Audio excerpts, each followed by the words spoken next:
Hello everybody. Welcome to this week's episode of Pretty Lonesome. I'm currently finishing doing my makeup because I was doing it. I'm not going anywhere. I was just getting ready to talk to you guys and I wanted to look nice. And I was getting ready for this podcast and the spirit moved me and I was like, no, I need to start talking immediately. So I'm just going to finish my makeup whilst we film the podcast since I'm just chilling on my bed anyway because I no longer have a set because why? I moved to New York. It's true. I did it. I didn't really tell anyone I was going to do this because, well, I didn't actually know for sure if I was going to do it until I did it. This is not my apartment. This is a hotel because I don't have an apartment yet. I haven't found a place to live yet. My stuff is all in storage. I don't know what else. That's the spiel right now. The reason that I didn't really tell anyone I was going to do this, there's even people in LA that I forgot to tell. It's not that I forgot to tell, it's that I didn't know if this was something that I was really going to do. And I was so daunted by the idea of I moved to LA 1 year ago, right? And I moved there not really knowing anyone. And it took me a while to feel like I wasn't just constantly in a foreign place. And it took me a while to find friends and to find not just friends, but community. And it takes time. And the idea that I was just about to abandon all that after having just about barely found it was quite daunting. One of the main things that I was thinking before I made the firm decision to move was a year ago when I came to LA from England, I was not at all intimidated by the idea of moving to a completely foreign country, a completely foreign place where I didn't really know anyone and didn't have any strong relationships or ties or anything. The idea of that just, I obviously had people that I knew in LA and a lot of my team is based in LA, and I had been going to LA for work, but the idea of really just moving there, just by myself, didn't scare me, it didn't intimidate me. Toa, who is my best friend who I knew from London, did end up moving with me, but that wasn't the initial plan. So when I was making the plan to go to LA in the first place, the idea of doing it alone was the idea that I was working with, and it never scared me. And I just did it, no second thoughts.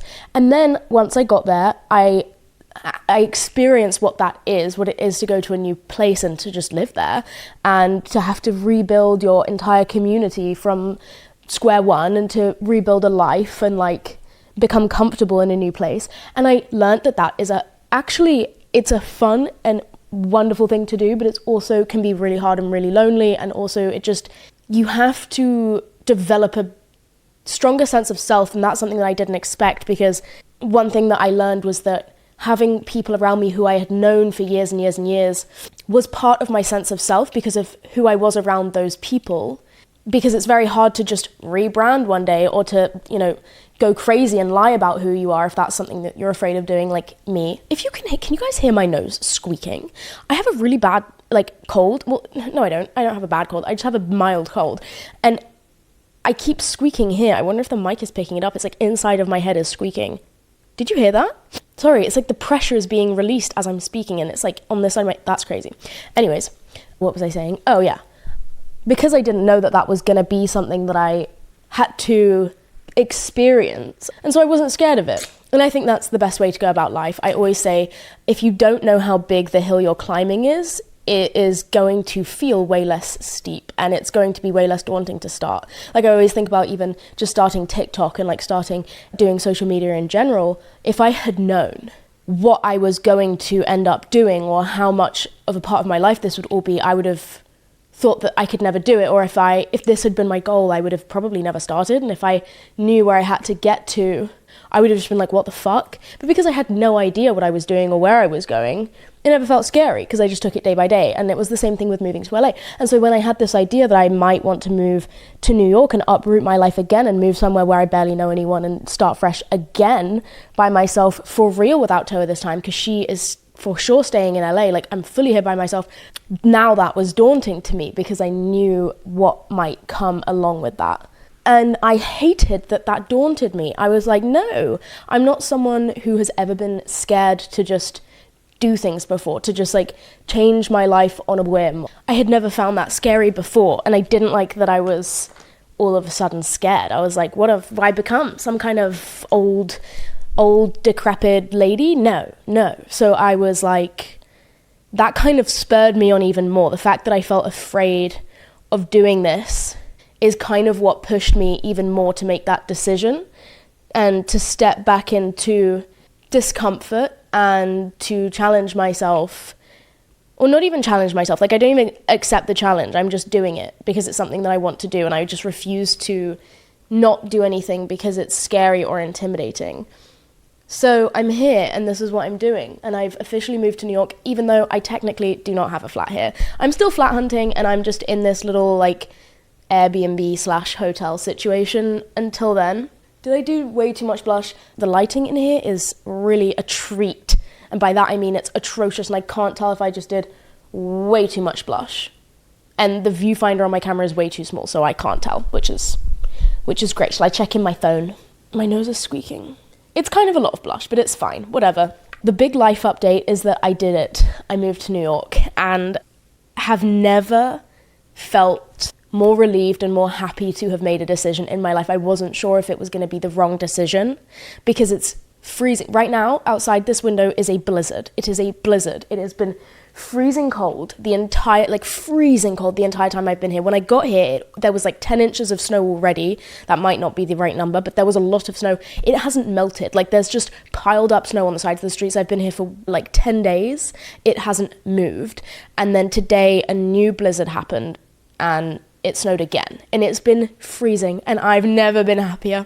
I have never been happier. It's because I've been in summer the whole year, so I'm not like fatigued from it yet, you know, but I hated the cold when I lived in England. It was like my main complaint in life was that I hated the cold, and I wanted to get successful enough in my life that I could afford to move somewhere that was just like an eternal summer. And then I kind of moved to LA the second that I got the opportunity, because I was like, oh my fucking God, like eternal summer, like this is exactly what I've been asking for. And of course it turned out that wasn't actually something that I enjoyed in my life, which is funny. It's always the things that you think are ideal for you that sometimes just aren't.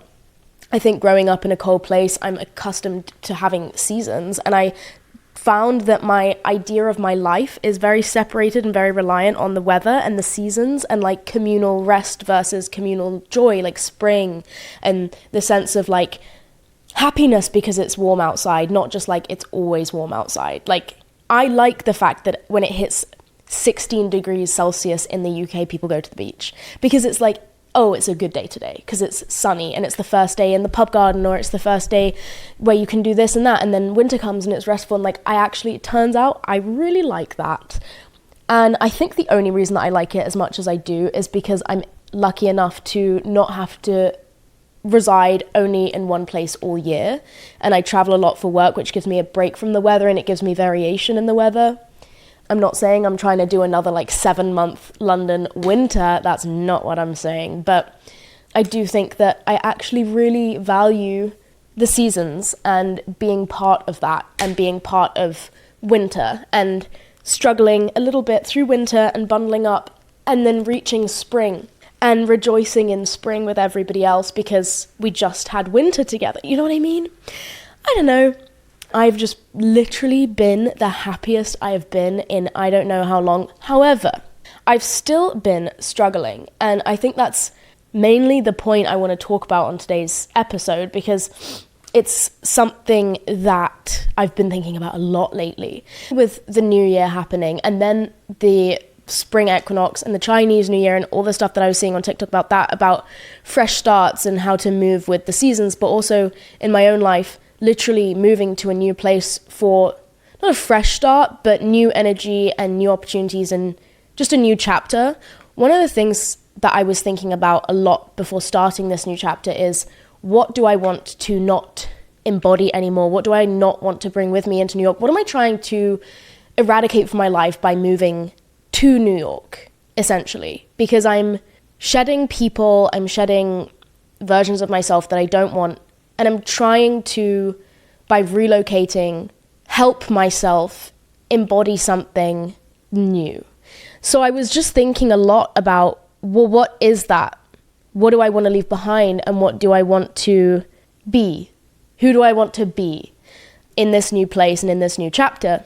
And those things it's easy to fantasize, right? Like about when I have this thing, or when I live in this place, or when I get this thing that I want, it's going to be way easier for me to be this, this, this, and this. Whether that's you're going to be a super organized person or a super clean person, or you're not going to be depressed, or you're not going to be flaky on your friends, or you're not going to have X or Y bad habit anymore when you get to this new place, or you're this new future version of yourself. It's easy to kind of delude yourself. I do it all the time, where I'm like, no, once this thing is gone from my life, this whole thing is going to fall into place. And it's like, I've learned through immense privilege in my career where I get to relocate to New York City or to LA.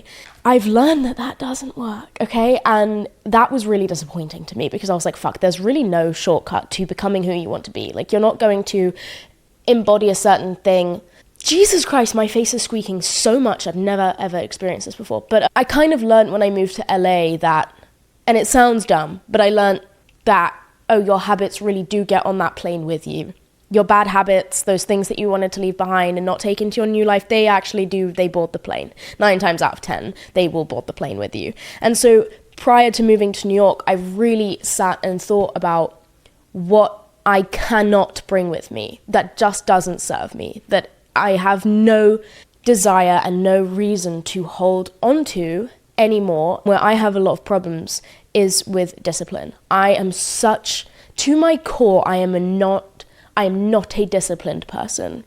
And one of the things that I've thought a lot about lately is how much I live in my head. And I think it's been a good thing, because I think it's the reason I'm able to do these episodes is I've spent most of my life just inside of my head trying to figure out the best way to articulate the things that I think and feel. Like, I just kind of converse with myself up here, like, all fucking day.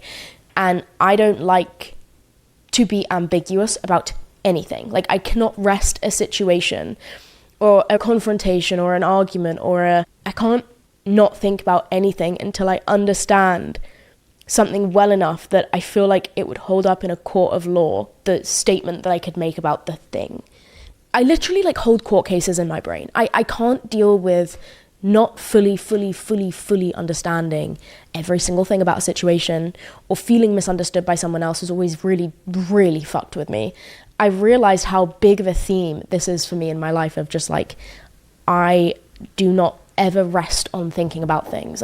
I live in my head and I just converse with myself all day. Like I said, I hold court cases. And one of the things that I have been trying to shed lately to make room for more, to make room for something I actually might deserve, is that habit. Because I think what that habit reflects, when you obsessively think about how you feel and who you are and your morals and whether you align with them, and whether what he said was right or she said or what you said, or if there was any differing of narrative or understanding, just obsessively trying to empathize and have compassion and understand every single fucking person's point of view, often except for your own. That whole thing is so time consuming. It takes my energy, and it reflects a deep lack of trust in myself. And I've talked about this before of I have trouble trusting my gut. I've always had trouble trusting my gut, and my gut has rarely ever been wrong. And I always find out the hard way because I don't trust myself for whatever reason. What I've been thinking about a lot lately is I'm willing to, and whether or not I am ready to, I think I don't care anymore. In fact, I don't care anymore. My goal is that I trust myself. My hope is I think I will trust myself enough to say that I've completed training in terms of I know who I am. I know what feels right. I know what feels wrong. I know that I am someone who acts fairly. I also know that I'm someone who can fuck up in my personal relationships and in any area of my life, and that I'm allowed to. And I don't have to constantly be so vigilant inside of my own brain, because even when I fuck up in my own life, usually the harm done is okay. I'm not fucking up in such major ways that would require this level of vigilance. I am surveying myself like a fucking FBI agent to make sure I don't commit some heinous crime upon my loved ones, as if I ever have or ever could. And I'm just done with that part of my life, and I'm learning to trust myself that I am who I want to be. I work to be who I want to be. I act in alignment. And that's not to say 9,000% of the time I act in alignment. I don't, I'm a person, but even the moments where I don't, those offenses aren't something that is so terrifying that I need to constantly have like this much of a grip on myself to avoid it. I'm so afraid of doing anything wrong in my life or to people that I love, or saying something wrong or being unfair somehow to someone, that I'm like not letting myself fucking do anything. And I'm living in my head, and I always have done. And like I said, I think that's what kind of enables me to like do this podcast. And I think that's why I'm maybe come off emotionally intelligent.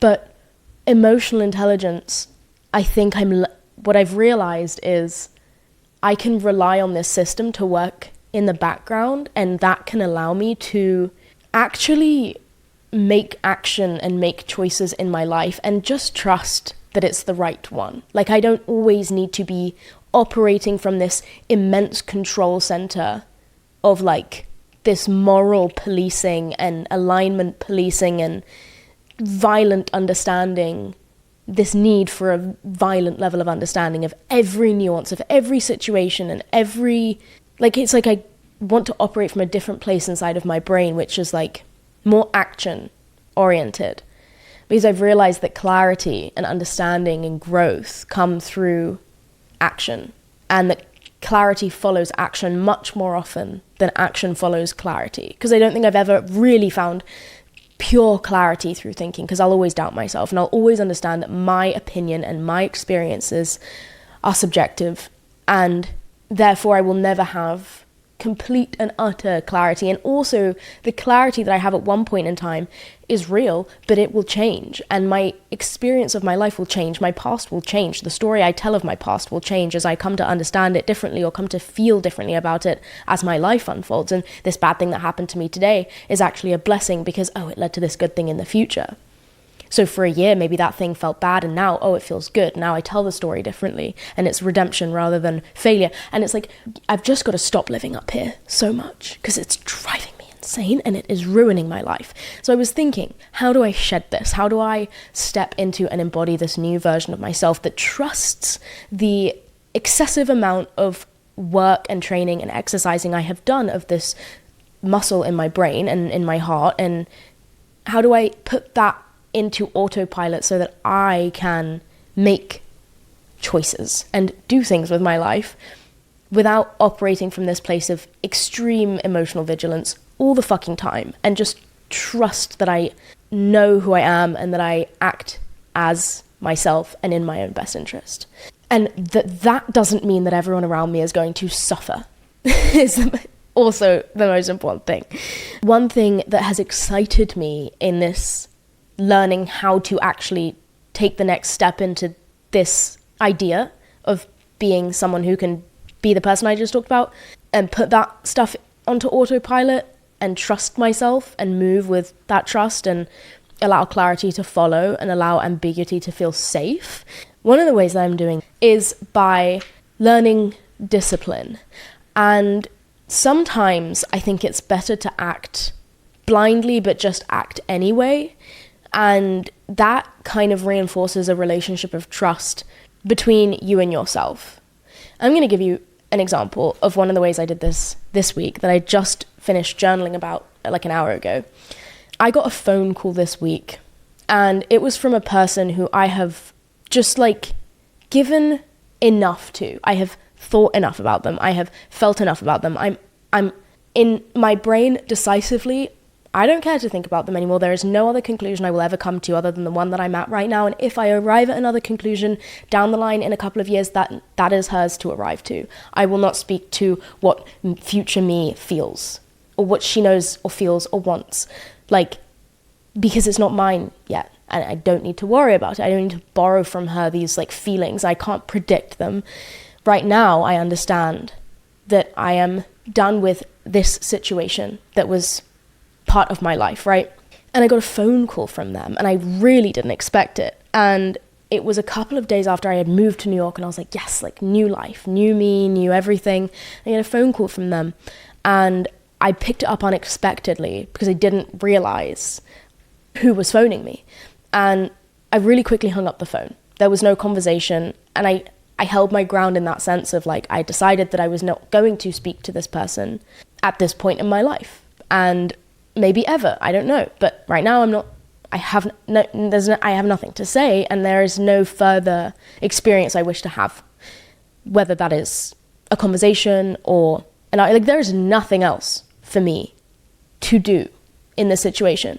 And I freaked out because I was like, oh my God, I'm thinking about this phone call, I'm thinking about this person, I'm thinking about this situation again. And I was frustrated because I noticed like a lot of thought and energy was going into something that I no longer wished for my thoughts or my energy to go into. And then I realized that I can reframe it instead as an opportunity to practice discipline and engage with the process of building this trust within myself, because up here I knew there was nothing else to be done in this situation. I wished not to have any more interactions with this person or this situation. And so I freaked out when they re-entered my like energy, because I was like, oh my God, like I've gone backwards, or I just got them out my energy. Now I'm thinking about them, I'm wasting my time, I'm back to being who I used to be. And I was like, no, I'm not. I'm just having an experience where I'm thinking more about them because I had an interaction with them, but I'm still not prioritizing my internal affairs with them. I know I have no decision to make based off of new feelings or new information that I have, because I'm sticking to my opinion and I'm sticking to my decision, which is that there is nothing else and that there is no point thinking about this because I'm at my conclusion. And there is nothing to gain for me from thinking about this, at least nothing that I wish to gain from thinking about this. And therefore, I can have these feelings and I can experience whatever I am experiencing because I've already decided my path, which is not to engage. And I trust all of the things that happened internally previously to make me decide that. Therefore, I truly cannot be interfered with. My fear was that I had been interfered with. My process, my growth had been interfered with, and it hadn't. And I realized it hadn't because I realized that disciplining my heart and disciplining my mind, when my thoughts go there, to gently call them back, but to honor the fact that they went there. And that's okay. I'm a person. They're going to. But just to bring them back. We don't sit in it anymore. Like, my heart wants a million different things all the fucking time. And it wants to do loads of things that don't serve me. And the difference now is that I'm enjoying the fact that I can acknowledge that my brain is drifting toward this situation or this person that I left behind but that I miss, or that I'm angry at, or that I got to think about. I don't have to think about it. I trust my opinion, I trust my knowledge, I trust the reasons that I made certain decisions. I have nothing else to decipher or decode. I've made my decision. I call my heart back in. I call my energy back to myself. I call my thoughts back to whatever it was that I would rather be thinking about, without shaming the experience or fighting the experience or shaming the feeling. I just let it go through me and then I call it back. What I thought was an annoying experience was actually quite a wonderful way to get to prove to myself again, in another little way, that I cannot be interfered with now, and that I'm becoming less interferable with, and that I am learning discipline of my heart and of my mind, and that I am now more committed than I was, and working to be more and more and more committed than I was to pursuing the life that I wish for and that I think that I deserve, and to generally embodying someone who actually makes their own experience of this world what they want it to be. I think the idea generally of discipline, whether that's of calling your energy back to your projects and your work and the things that you choose to be in your life, rather than them being picked at by things that don't serve you and don't end up anywhere good and are inevitably just going to lead you somewhere you don't want to be, or to feel something you don't want to feel. To be able to like consistently move toward becoming a version of myself that, to put it simply, like enjoys her life and has energy to give to the things that she wants to give it to, is like, this is the first time I would say where I've actually enacted anything to get me visibly closer to that version. So the whole idea of discipline and like developing trust between you and yourself, I think it is as simple as like small, teeny tiny habits that you do every day. Because for me, the trust is that my trust with myself is currently, or has been for my whole life, but specifically very badly for the past, I'd say 2 or 3 years, has been like just getting degraded because I will set out to do something and I will not complete it, or I will get passionate and then I will completely forget about the thing, or I won't care about the thing, or I won't nurture or maintain the thing. I will take care of myself really well one week and I will completely fuck up my health the next. It got to the point where my trust with myself was so low because I was such an inconsistent person in every area of my life, that then when I would have an idea or I would have inspiration to better myself or do a new thing or undertake a new hobby or a task or whatever, I wouldn't even get excited at the thought of it anymore, because my trust with myself was so bad and I was so inconsistent in everything that there was no point even getting excited for these new ideas or these new opportunities, because I knew I was not going to see that thing through. Did I blend the contour on my neck? Yes. Oh my God, thank God, imagine. Because I knew I wasn't going to see it through. And so I would get any opportunity would come my way, or any new inspiration, any new thought, and I would just not even care about it, because I was like, I just am not going to be able to nurture this thing, whatever it is. Whether it was a massive new work project or a massive new work opportunity or whatever it was, like a gym membership, I was just like not even excited to start, because I knew I was going to fail, because I showed myself that so violently, consistently throughout every area of my life.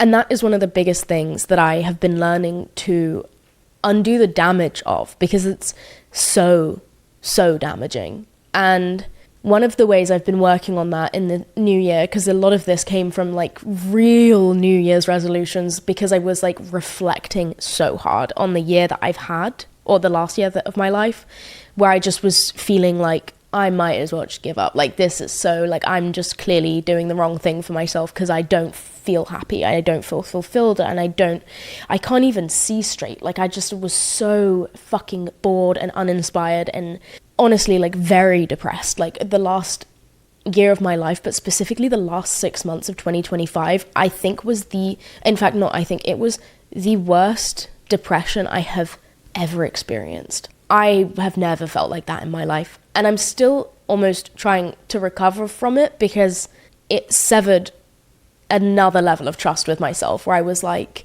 I felt like I allowed myself to get to that point, and I did ultimately. For me, in my context, it was somewhere that I allowed myself to get to through years of neglect, like proper neglect of myself and my needs, and allowing others to come into my life and neglect my needs and abuse parts of my brain and heart and whatever. Like, I just had a long history of denial of myself and neglect of myself that led me to just like hit this point of like, I am a shell of a person, I have no faith in myself, and as a result of everything, I also just have no fucking interest in any of this. And I realized around January, I was like, okay, look, if I want to protect my life and what I've built of my life in any way, I am going to have to genuinely enact change immediately. And one of the ways that I have started to rebuild this trust in myself and have so greatly improved my quality of life as a result of is starting really small. Because my trust with myself, my consistency with everything was like almost exactly at a 0. Like maybe at a 1, because I did, ultimately I did sustain at least this podcast deal. Thanks, Alex. But that like is just like a massive, like the grace of God kind of thing. Anyway, I just started to drink a liter of water a day. I was like, okay, if I can build that habit, I will trust myself for that one thing. And then I started to have breakfast every morning. And then once I wasn't failing at that, I was like, look at me. Like, I trust myself that I'm going to eat breakfast every day next week, which means I'm not going to have a horrible day because I'm working on an empty stomach. And my brain is going to be balanced. My body's going to be okay. And then on top of those habits that was sustaining the very baseline of my life, like food and water, I started to build other habits. Like I would make my bed, or I would keep my bathroom sink clear. or I would hang up my shirts after I threw them on the floor because I tried 5 on and I hated all of them. And like slowly but surely, and I'm still in the earlier stages of doing this, but I have started to rebuild this like trust in myself. And moving to New York is part of that rebuilding process because number one, I needed to be stripped of whatever the fuck I was clinging to without even wondering what I was clinging to. I didn't even need to be like, well, if I stayed in LA, what are the things that I could change and what isn't serving me here? It's like, I needed to shut the fuck up and I needed to go somewhere new. I don't even care if I left good things behind. We're starting something new. Like, that's it. Like, you're going. Like, kind of like a parent to myself of like, get up and go over there. I don't care if you want to. You're going. That's it. And that's like how I've kind of been speaking to myself lately. And now that I'm in New York, it's a lot easier actually to notice like, oh, that's not something that aligns with this new version of me. And hey, I don't like when I do that. Hey, I've noticed I've done less of this, that, or the other. Like, it's really served me in that way, but generally speaking, I think it's the most helpful thing I've done in probably my whole life. And I actually, the last time I had this kind of a level of trust with myself, which was a way higher level of trust, but it was in 2020 when I was in my first, I don't know, when I was still at uni or college. And I was like military level shit with myself about studying because I was going through a bad breakup and it was like the only way I could function. God bless, I had the healthiest coping mechanisms. I mean, it actually burnt me out really badly, but it doesn't matter. I mean, it did matter, but I got good grades. I would get up at 7 a.m., I would shower and I would cook breakfast and I would sit down, I would start my work at 8, and then at 11 I would take a 20-minute break and then I would work again, and then at 1 I would take an hour and then I would go back to work at 2 and then I would work through till 5 and then I would stop. And that was my day of studying because obviously it was during the pandemic, so was it 2021? Or when did the pandemic even end? It was 2021, sorry. I'm really bad at doing maths, as we know, I failed that one. But I had that was also the last time in my life where I really felt a love for myself. And I was very much I was really going through it. But I had this complete isolation because it was the pandemic, but I was at uni. So I was in a house by myself basically the entire time. And I low-key went completely insane.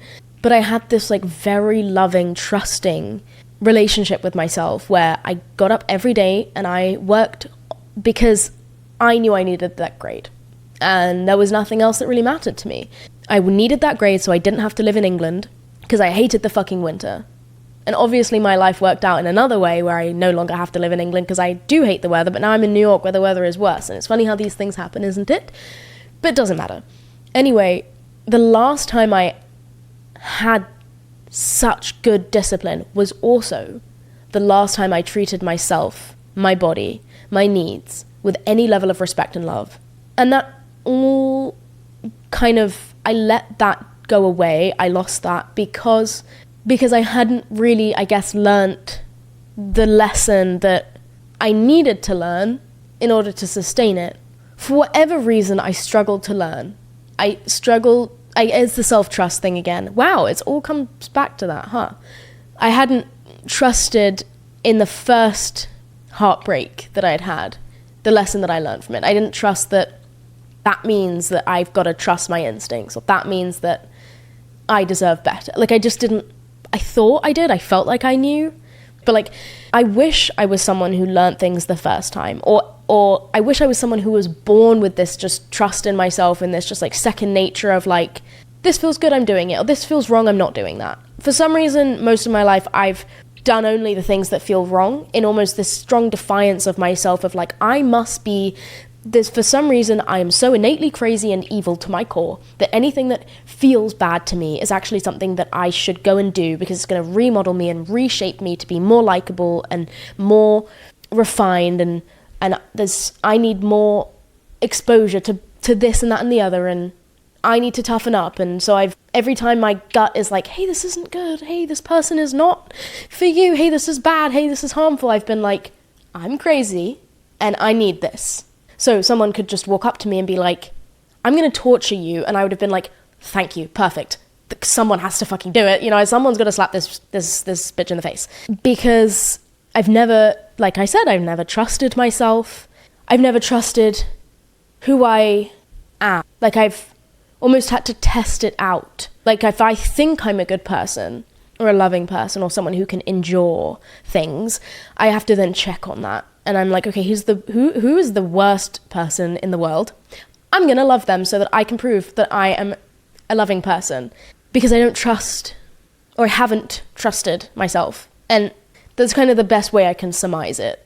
And it's like, that just kind of, that lack of trust in myself bled into every other area of my life. I couldn't trust myself to get out of bed tomorrow, or to make food for myself tomorrow, or to maintain, sustain, nurture any habit, any goal, any good thing. And it literally, like, derailed my whole life. Like, and I could just not let it continue. And so that is my spiel for today, is that discipline and having a purpose for that discipline. Like, what is it? Not just what am I shedding, not just what am I trying to not be anymore, not just what didn't serve me, but like, in its place, what will I implement and why? Because I want to live a life where I am passionate and excited and someone who gets to make decisions and take actions. Like, and I am excited at the thought of being that person, and I am exhausted at the thought of falling into another depression the way that I was in for the last however long. I didn't realize that it could be almost boiled down to actionable things. I thought that a lot of my faults were that I needed to think differently, or think less, or think more about X, Y, and Z, or feel differently, force myself somehow to feel differently about certain things. I didn't realize until now that I can just discipline myself to still be the person that I want to be through reinforcing this relationship of trust to myself. And I do not need to think my way out of anything or think my way into anything. More so, I can just be that thing. I can just fucking discipline myself just enough and build and stack these habits, one small habit on top of the next, with a vision of who I will be under discipline, living in a structure that supports my goals, trusting in who I am and who I've shown up to be in the world and who I have not shown up to be in the world. And I can do anything I want. I can be who I want. I don't have to first change something about the fabric of my being. I don't have to seek out discomfort and learn a million more lessons before I can become who I want to be or do what I want to do. No, I could just fucking well make my bed, drink some water, have some breakfast, do that every day, and trust myself just this much. Just bet on myself just one fucking time and just stop all of this. I have to, I choose to stop fucking thinking. I'm not going to keep thinking. I can't keep thinking. That is my spiel for this week.